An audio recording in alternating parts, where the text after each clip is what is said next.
Damn! No matter how long and many times I try, I don't taste salt. I think Ryan Kidd tricked me. Well, oh well. Hello peeps! In case you're new, my name is Mika, also known as Dr. October and sometimes Dr. Ass, because why not? And those of you who are old friends of mine, in case you've been wondering where I've been, I'm actually tasting salt. Yeah. Who knew? Oh man. Who's laughing now? This salt taste in my mouth made me thirsty as a camel's butthole. Anyway, cheers to you all. I hope everyone is doing well. Yeah, this one's for you. Thanks for tuning in.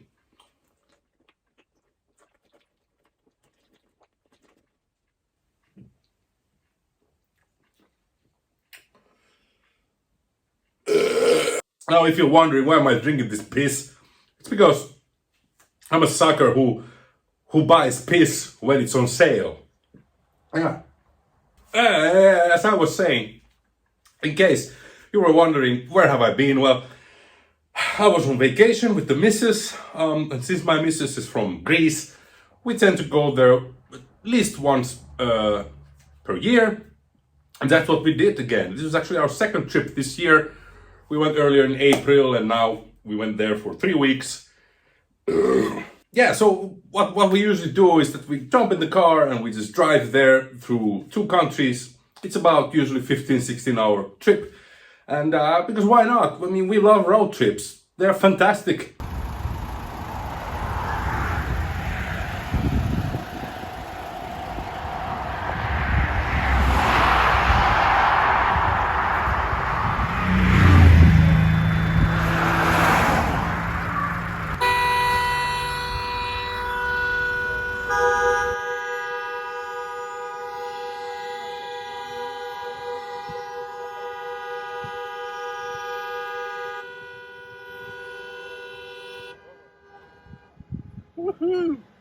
Good times were had. I ate a bunch of vegetarian souvlaki, also vegan souvlaki, which is excellent mushroom-based souvlaki. Recommend to try if you're ever there or wherever you might get your hands on. It might be good in your region. A bunch of other good foods, delicious stuff. As we all know, Greeks love food and they make kick-ass food. Drank beers and I smoked a lot of cigarettes, as you should too. I must warn you maybe now, I had a couple of glasses of whiskey just to loosen the tongue, and now this beer like this, I don't know how the rest of the video will go, but we shall see. Today's video is just a quick high. I want to show a few records. I think it's 7 all in all, and a book which I bought from Greece. And I bought quite a big bunch of records, and most of them I've already pre-ordered and paid for since May this year. Today I'm just gonna show mostly whole fillers, and most of them happen to be bootlegs as well.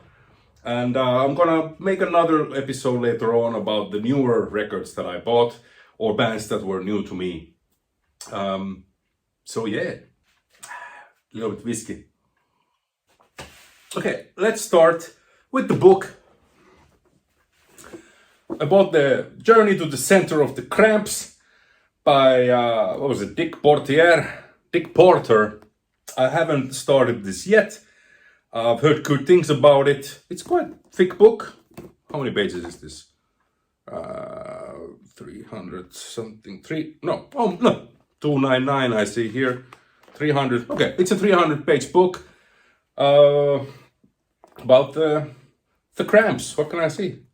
What more can I say about the Cramps? Really looking forward to start this, because I was told that once you start you can't put this down, and I have to really maybe put this aside for a special weekend where I have nothing to do. I'll just read this hopefully in like a couple of evenings, because Cramps is one of my favorite bands. And yeah, This is not that old. I forgot already when was this made. 2015, and I assume this is first printing. Not that it really matters when it comes to books, at least I'm not a book collector in that sense. But yeah, the Cramps. Then let's move on to the records. Like I said earlier, whole fillers mostly. I'm gonna keep it short. I got the Pixies Indie Cindy. It's a European, just standard black vinyl on double vinyl. This is their first album after maybe it's better on this side because of the light and shades and whatnot. This is their first album since their reunion. This is from 2014, and by no means it's a great record. It's a good record. It has a handful of very good songs. I wouldn't even call them great songs, but you know, I do love the Pixies and Frank Black even more so. I know it's an unpopular opinion, but I've always somehow liked more Frank Black. No denying that Pixies was a big influence on me when I was growing up, and I listened to them fairly young age already. And then I started to follow Frank Black's solo career, I think from '98, like quite actively. So maybe that's why I've more always leaned towards Frank Black. And I think this post-reunion, how would you say, Pixies, it's quite similar to Frank Black's solo albums. Of course, it has Pixies minus Kim Deal. So it's obviously sounds like Pixies, but it's just they don't touch that same magic what they did in their first albums. And yeah, I mean, no wonder. My favorite songs is the opening track, What Goes Boom. Actually, the side one is pretty good. Greens and Blues, Indie Cindy. On side 2, Back Boy and Magdalena 318. Also Andro Queen. I would say those are my favorite tracks from this album.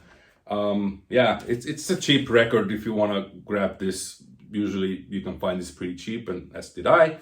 And this was not from Scarecrow Records, but from Record House in Athens, in Nea Smyrni. Like I said, black wax. That's how the labels look like. Both have the same kind of, yeah, it's neat, nothing too special. Yeah, both discs have the same type of label. They also had inner sleeves, which are pretty sturdy. Luckily the records weren't scuffed. Usually when you get in such a sturdy inner sleeve a record, a new one, it tends to be scuffed, at least in my experience. But I'm happy to say these were pristine, these albums.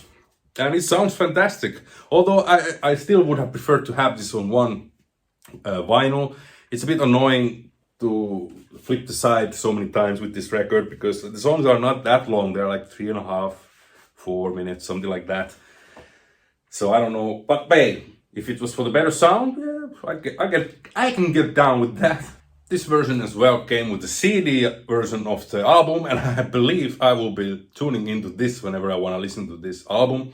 At least I don't have to, you know, flip the sides all the time. Hole filler number 2.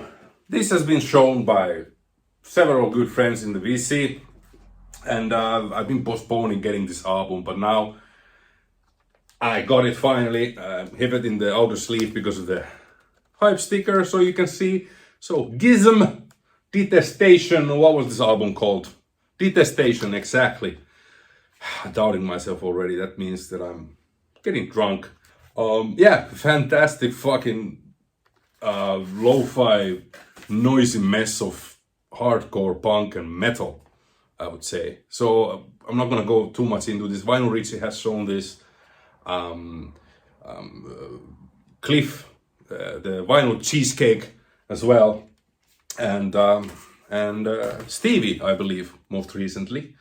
So yeah, black vinyl, neat labels for those who love label porn.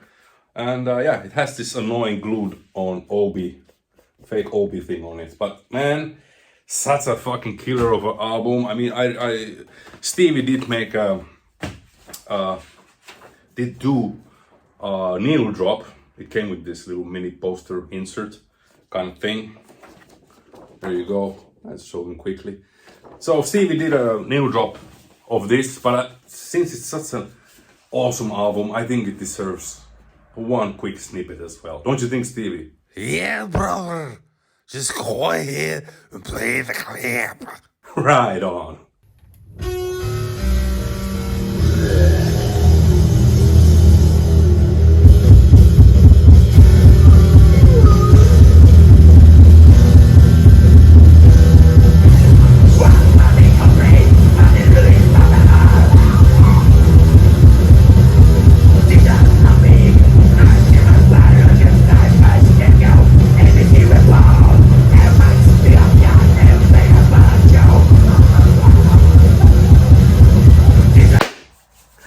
Moving on. Okay, so this next one was something that I was really stoked to find in the wild in Athens, in a very touristic area of Athens called Monastiraki. Pronunciation may be fucked up, but it's really close to the oh my goodness, my tongue gets tied. You know, I'm gonna fucking put a screenshot here. Where was I? Anyway, so there is a shop called Mr. Vinilios, and he has really good stuff, I have to say. Some of them are a bit expensive, but not as much, considering that it's really in the center of, in the heart of touristic, you know, shopping streets and all that. There's a couple of, there's 3 record stores that I know of. Anyway, I was stoked to find this for a reasonable price. Hard-Ons, you may know or you may not know, is one of my favorite bands, Australian band. This is Too Far Gone from 1993, and I did have a CD version of this, which has a completely different artwork, which I will show shortly. The record looked unplayable, therefore I thought, fuck, I don't find this ever, or Hard-Ons for that matter, in the wild, secondhand especially.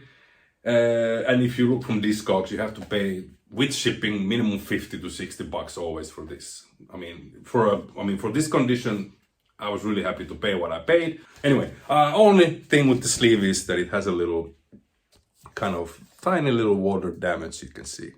That doesn't bother me too much because everything is there, everything's readable, nothing is, you know, rubbed off or anything. This is the Belgian vinyl pressing, the only vinyl pressing that exists of this album, at least for now. And yeah, always love Hard-Ons artwork. Is it being focused? No, yeah, it's good, looks good. Anyway, also not my favorite Hard-Ons record, but it's still pretty good. It's more hardcore influenced in a way, but not like very fast stuff. Has still their pop sensibility in it. Hard-Ons is, I think it's fantastic band how they mix rock and roll, punk, poppy, like melodic stuff and all that. And this was actually produced by the Slayer hippie of Poison Idea, and Jerry A as well has written a tune and sings on this record. This is the CD that I had. As you can see, it's very different. It's very scuffed. A very different album cover. On beautiful black vinyl. Here we go. Nothing special with the labels. Just the tracks like that. But yeah, really happy to find this because it was missing, obviously, from my collection. And I have a handful remaining. Then my Hard-Ons 12-inch vinyl collection will be completed. Alright, moving on. Okay, so now we get to the bootleg territory. The remaining albums are bootlegs. And this is from this year, but this is not a first time release of this album. This is Butthole Surfers, The Whole Truth and Nothing But. It is an official bootleg, as far as I understand and remember from reading. This, I think, originally came on a CD approved by the band, hence why official bootleg. And this vinyl version omits several songs from the CD. Nevertheless, this is a real fucking killer album. It has 2 songs which are demos from 83. Those are Butthole Surfer and Something. And remaining songs are live takes. in case you're not familiar with the CD version of this that came, I think maybe it was in the 90s, if I remember well. But yeah, really happy to find this in the store. Came on this green wax. You know, sound quality, labels are nothing special. Sound quality is decent. I have to say the drums on some songs are a little bit funny sounding. However, they are very audible. And yeah, I really have no complaints. For 17 bucks, I think this is mighty fine bootleg. And it's also, you know, early Butthole Surfers. So it's, what is the oldest song? Or the most recent? It's from Lollapalooza. Bong Song from 1991. And here's a quick snippet if you want to freeze it to see the song titles. Yeah, if you come across with this, you're a fan of Butthole Surfers, I recommend highly to get this. Now bear in mind it's a bootleg, and I don't know how those are sourced, those recordings from the soundboard or what recording system, but yeah, like I said, decent sounding. Okay, Black Flag, Damaged with Dez. I decided to go for this one, even though Black Flag has never been a band that I really was madly in love with or into. I mean, obviously, there was some years in my life when I was into Black Flag, Minor Threat, and all that stuff, but I always preferred Minor Threat and, you know, Ian McKay's stuff over Black Flag. But I of course, the early early Black Flag is amazing, and I always preferred pre-Rollins Black Flag over the Rollins era. And anyways, I have to say that this album may be my favorite Black Flag record. I only own in my head original copy. Have some stuff on CDs in Finland, but yeah, I mean, this is such a really good demo. I think it was a demo. Anyway, produced by Spot. And whenever I see the name Spot, I go for that. Vinyl Richie and Martin Jones both said that it's a good one, so I thought I'd take their word. I mean, sound-wise and all that. And yeah, it is really decent bootleg. Really happy to get this. I don't have to say much about this band or even Damaged album, because it's just that. With Des on vocals, who was always my favorite singer. It's funny actually how much it reminds of early Descendants, or Milo Aukerman, let's say. The vocals of Des, sounds a lot like the angrier, earlier Descendants. I don't know, what do you think? But really good bootleg, again for less than 20 bucks. If you find it, go for it. All right, and this is like a no-brainer. I really don't have to say much about this. It's unfortunately a bootleg, but I never find this anywhere. So I got, finally, The Saints, I'm Stranded, R.I.P. Chris Bailey. Yeah, classic punk record from 77. This is quite recent bootleg, and as per Discogs, it's most likely from some Dutch CD masters. You know, I'm the kind of guy, as you can see from my gear, I don't really give a fuck how is it sourced, as long as it's loud and it sounds alright. Oh, this has 2 extra songs, which are not credited in the sleeve nor in on the labels. And I have to cheat, which are the songs. The extra songs are River Deep Mountain High and Lipstick on Your Collar, which are both killer tunes. I mean, I don't really have to say much about this. It's a legendary album. Fucking great. And it sounds good for a bootleg, I have to say. Loud and punchy. Maybe could have used a little bit more bottom end, but it's a minor complaint. But yeah, with 2 extra tracks, couldn't be happier. On black vinyl, nothing special with the labels there. Last but not least, bootleg I haven't even listened to yet, but I am familiar with the songs, and that is G.G. Allin and the Jabbers, 1980s rock and roll. And this is the early singles compilation. So yeah, funny thing is actually I did pre-order the Syndrome 81, and I know Eric Bauer is gonna go like, what? I think I even told him this in one of his video comments. Anyhow, I'm rambling So I actually first ordered that album, Syndrome 81, the newest album, but I was checking it from Bandcamp and I was just like, yeah, it's alright, but I don't know, maybe I can take something else instead. And I saw that the shop had this in their stock again. It usually sells out like this when it's restocked. And now I thought, okay, I wrote the guys, please take this instead than the Syndrome 81, because they were in the same price. So $17 if you want to know. Yeah, I haven't listened to this. Maybe we're gonna have a needle drop, but yeah. GG Allin. Vinyl. Whoa, look, we're getting in the color vinyl territory. This kind of marbled gray and black. This cock says white and black, but this is clearly gray and black. Maybe there's a little bit of white. No, not really. Yeah. Anyway, that was it for today's video. Thank you humbly for tuning in, and I hope, like I said earlier, I hope everyone's doing well. I think we will see you next time in my the second part of my Grease Finds video.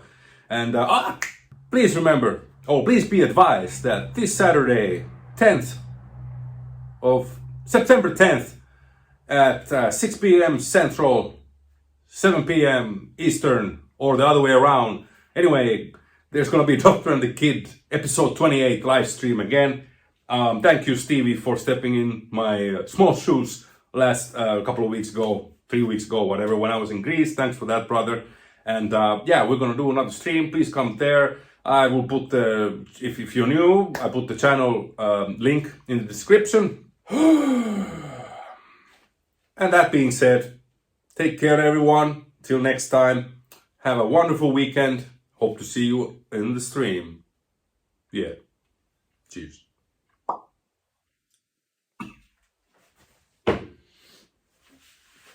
Shut.